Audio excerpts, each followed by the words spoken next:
everybody. Welcome to Sports Chat with CSTV Sports. I'm Alex Valbergs. And I'm Paul Barchitta.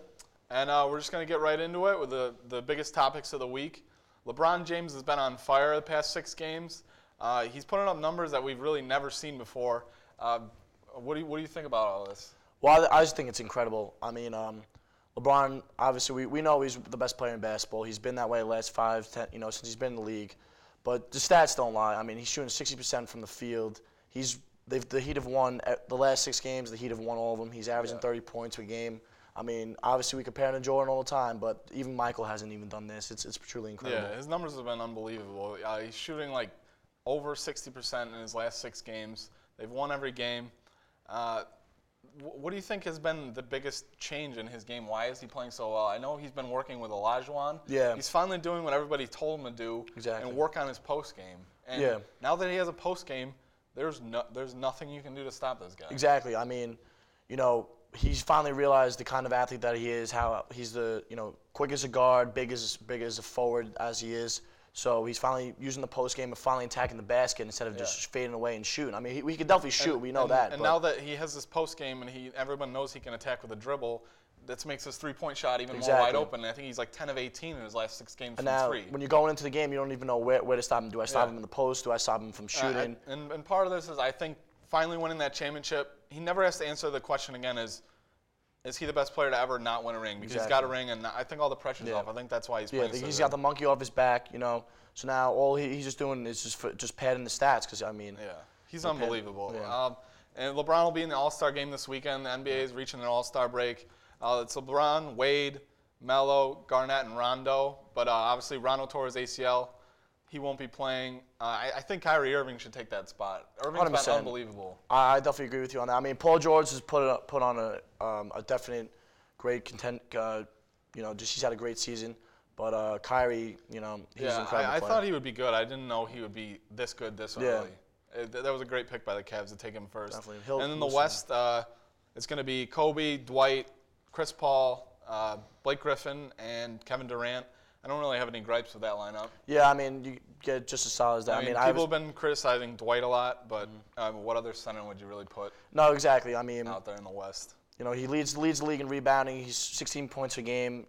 2 blocks a game like he always does. I mean, I thought Tim Duncan would have been a good contender. Yeah. I mean, Tim's Duncan's having his best season in the years. most underrated player in basketball always. Every year they say he's there's He's depth for him, done, and he still puts up those numbers. Definitely.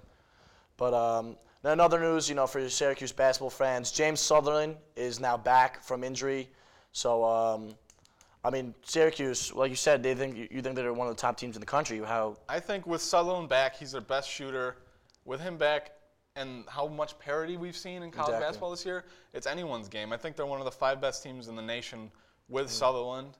And we'll just see, I'm really excited for March. March is going to be awesome. It's going to be incredible. I mean, number 1 has gone down 5 weeks in a row. Nobody wants to be number 1. Exactly. I mean, you see this past weekend, 5 overtimes, the Notre Dame game, half-court buzzer beaters to go into overtime. I'm so excited for March Madness. I've never been like this in my life. There's no real juggernaut like last year with Kentucky. Exactly. And speaking of Kentucky, New Orleans Noel, Kentucky's star player, possibly the number 1 draft pick next year, tore his ACL last night. This brings up the question: what kind of draft rules do you think? In baseball, you can come right out of high school, but if you go to college, you have to stay for 3 years. In the NBA, you have to go for 1 year. In the NFL, you have to stay for 3. You have no choice.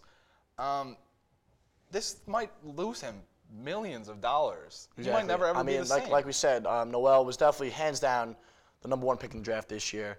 And now, like you said, bringing up a question of do you stay that another year, or like you said, Javon Clowney, hands down, like we were talking about, would have been the easily number 1 draft pick. Yeah, but he has to stay an extra year and make no money when he could go into the NFL draft and be the number 1 pick without question, and make millions of dollars.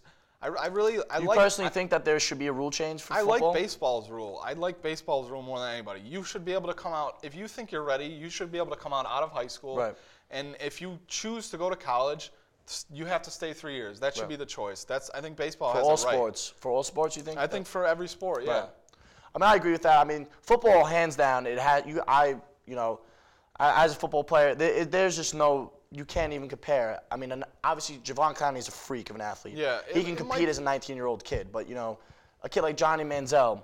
Okay, he's 19 years old, but he needs three more years to develop physically. It is a big step in football when some of these guys just aren't big or fast enough to hang with these NFL pros. And of all sports, football is definitely the one sport where age really does have. I don't feel bad for the pro athletes that are making the money, but I feel bad for the guys that aren't making any money in college, that like Nerlens Noel or Marcus Lattimore, that had to stay in college the next year when they could have been making money in the pros, and they may never be the same. So.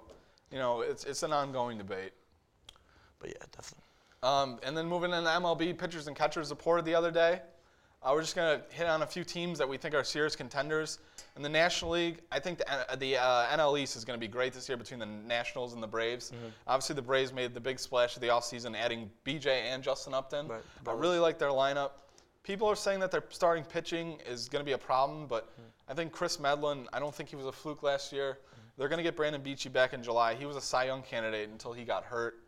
The Nationals are going to be just as tough now, hopefully getting a full season from Strasburg. Like they said, Bryce Harper is his sophomore year. It's going to be a tough division in the Most NL definitely. East. I mean, I can't agree with you more with the NL East. But you can't count out the West either. Obviously, the defending champ, San Francisco Giants. Giants are always tough with their pitching with Kane. Yeah, if Lincecum can come back and be what he was before, with Kane, Lincecum, Bumgarner, that's going to be – I wouldn't want to the Dodgers spent a ton of money.